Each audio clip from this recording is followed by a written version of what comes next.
Hey everyone, it's the Eclectic Handyman here with a quick tip. I'm trying to remove these deck boards, and right here it's really easy to see where the nails are, but not so much here because they've been painted over.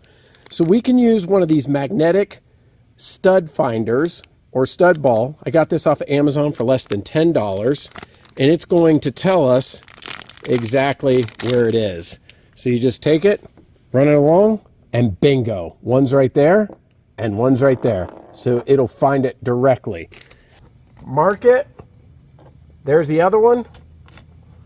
We've got our two spots. I can use my cat's paw. And there it is. Old nails. That's why I'm removing these boards.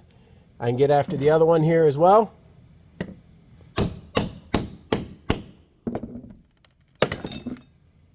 And I was able to get at least both the nail heads out. So real easy and quick tip. Get one of these, put it in your toolbox or tool bag. It'll help you find nails hidden in the deck like this. Anyway, hope this helped. Until next time, this is the Eclectic Handyman. We'll see you later.